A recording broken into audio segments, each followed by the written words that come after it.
What I want to talk about first is the difference between mentor texts and writing samples. And actually, there is no difference. You know, one of the biggest challenges that we face as writing teachers is, well, our students not writing, but also just finding good examples of the type of writing we want students to do. Speaking of student writing, there's my writer's wall with all excellent examples of student writing, which that's one of the places you can find mentor texts, is your own students can be mentors and you can use their writing, either students from past classes or students in your current classes. They can be mentors. So that's actually one of the places I'm going to talk about. So let me just define what a mentor text is first. So I love Ralph Fletcher. I don't know if you all know who Ralph Fletcher is, but I love him. And so he defines mentor text as any writing that you can learn from. So I love that definition of a mentor text because, I don't know, according to this definition of Ralph Fletcher, who is my hero, they're like any writing you can learn from. So I don't know, I just really like that definition because when you think about it, you know, your students, so I have students who write better than I do. Seriously, it's crazy. And not all of them, but some of them. And I use them as mentors year after year after year, with their permission, of course. I argue that mentor texts are the same thing as writing samples. And actually, I sell a lot of units on Teachers Pay Teachers, and I get questions like, do you provide mentor texts? And I have to say no, but I should say yes, because all of my units have writing samples in them. They're just not I don't call them mentor texts. So I don't know. And I think the word mentor text is, it's like a newer word, a newer phrase. I've been teaching for 12 years, and I know, Erin, you've been teaching around that same time, and I always use the word writing sample. And then all of a sudden, like when I discovered Writing Workshop, which was like, I don't know how many years ago that was, like 8 years ago, this term mentor text started being thrown around, and I was like, well, what the heck is that? And I think it's pretty much a writing sample. So why is this important? I think it's important that mentor text and writing samples, that definition can be used interchangeably because it solves the problem of where can we find mentor text? Everywhere. Any piece of writing you can use, as long as it's like an excellent example, you can use it. So like I said, students, I think one of the best places you can find mentor text and writing samples is from your own students. If you choose to do this, you need to find the strong students that exemplify the skills you want your class to exhibit. So yeah, mentor text is a buzzword. So I would never use a student's writing to critique or point out errors in front of a class. It's just a bad idea.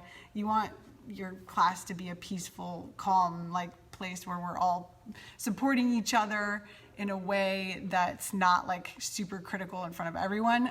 So you can use students, if you teach multiple classes, you could like take the name off of a student's paper and use it as an example in another class, and like no one will ever know. I don't know, unless your students are like super sneaky and like want to be detectives about it. You could also, it always never hurts to ask a student if you can use their writing as an example because you just love it. But yeah, and I also ask my current students if I can use their writing in the next year, and I just say like, if you want, I can take your name off it, and they say sure. Most of the time, students are pretty proud to share their writing, but not all the time.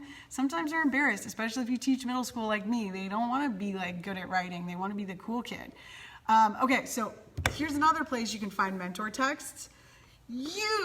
Not me, well, you could find mentor text from me, and I actually put 3 links to writing I've done. And I think this is probably the most challenging option because you have to do the writing you're expecting your students to do, but it's also the most eye-opening because you see the obstacles students face when they're writing. Like if you can't think of any ideas, and if you struggle to like write your conclusion, your kids are gonna struggle too. But the really great thing about writing your own mentor text is you only have to do it once. So like if you're teaching a narrative unit, you write your personal narrative and you only have to do it once, and then you can use it year after year after year after year. I put a link to my personal narrative. It's called Out of Bounds. It's about a really horrible experience I had with my husband skiing when he wanted to go out of bounds, and it was like, it was horrible. You'll have to read it, and you can use it if you want as your mentor text. I also have an informational article from my website, because I share my website with my students, because all of my website is informational, and so I use articles from my website as mentor text for my students. And then I also have an argumentative writing piece that I did about violent video games. And it's actually not that negative. You would think a teacher would write negatively about violent video games, but my husband plays them, so can't be that negative about them, and he's like the least violent person I know. I committed to writing alongside my students every time. I stick my notebook under the document camera. That is awesome. It's so hard, but also really fun. I highly recommend you do it and commit to it. It's January. It's the month of resolution, so just try it out, see how it goes for you. Okay, another place you can find mentor text is fiction books. So if you're an English teacher, you most likely are an avid reader. So what I do is while I'm reading a book, I mark places, like we tell students to use Post-its, right? I mark places in my book that exemplify the skills I want students to produce in their narratives, their memoirs, and fictional short stories, poetry. So places that describe settings, like if it's just this beautiful passage, like describing a setting or even a character, like sometimes students don't realize that those descriptions can be an entire page long, like in books of characters and settings. Mark places that use dialogue, mark places that use interesting punctuation marks and transitions and vocabulary, anything and everything you could show your students so that they learn what the pros do when they're writing creatively. Okay, so fiction books. Those are my fiction books right there. How did I get all those books, you're probably wondering. Donors Choose, Half Price Books, library book sales. Those are best places to get books. And your students, like if your students have old books that they could donate to you. All right, another place you can find mentor text is nonfiction books. So if your students are writing informationally, then nonfiction books are the place to look. They can learn organizational structures like comparing and contrasting, using bulleted lists, headings and subheadings. All of these things can be learned from a nonfiction book. Okay, so they can learn how to interest readers while also providing facts, because informational books are not just, boring blah, blah, blah facts. Like there's actually interesting information and like connections to the reader. I also have a list of informational vocabulary skills that you can teach on this blog post. So you got to check that out. It's pretty big, extensive list of vocabulary words that you should definitely be teaching if you're teaching an informational unit. Okay, another place that you can look for mentor text, and actually I got an email from a teacher and she was like, she has the units of study. So here's the unit that I'm teaching right now. This is such a good book. Social issues book clubs. So we're doing book clubs right now, and we're using this book. We're not using everything, we're just using parts of it. And this book came with, we got the set, but it came with this is the Goldmine of mentor text. It is the CD, okay? The CD, and a lot of people just ignore the CD. This CD is a Goldmine, okay? So it has all of the things that you are going to use in your unit, and I actually made copies of what we're going to be reading tomorrow. This whole unit, or the first bend, we're reading my side of the story from First French Kiss by Adam Bagdasarian, and so we're reading this.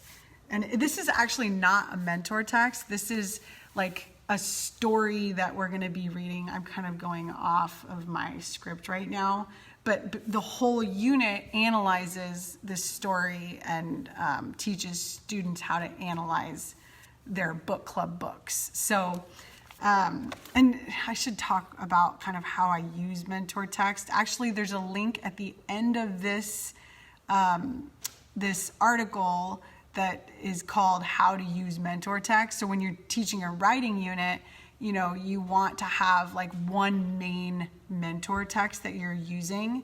So, you know, like if I were teaching an informational unit, like I would use this article that I'm talking about. I would use places to find mentor text you may not have thought of, and this would be my main article, and I would teach students how to make headings and how to make graphics and how to do bulleted lists and, you know, how to interest people in their topic and things like that. And I would just use this article the entire unit. And then also you want to have a lot of other mentor text available, like a whole lot, so that students can, during writing, if they get stuck, they can pick, you know, all sorts of informational books. There's my informational books to use to like get inspiration. Okay, so curriculum books are like the units of study have CDs with all sorts of writing samples and text that you can use in your units to teach students the writing skills. I just recently bought this book. It's called The Quick Write Handbook. So it's all about quick writing in your classroom, which is an interesting idea. I've never tried. It has 100 mentor texts, and the mentor texts are written by teachers, written by students, and, you know, professional writers. So there's a mix of them in here. So you can, you know, get something like this on Amazon. So that's another source you can look for mentor text. Magazines for informational writing, newspapers. I have a $4 a month subscription to New York Times because they just have awesome articles and I can use them in my classroom. And websites. So I have a ton of links to all my favorite websites to get mentor text.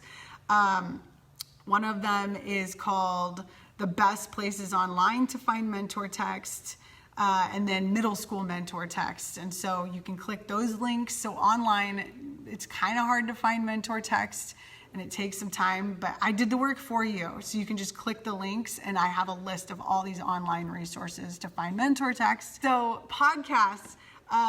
So podcasts are kind of a place you probably wouldn't think of to find mentor text, but podcasts are full of stories, they're full of information, they're full of opinions.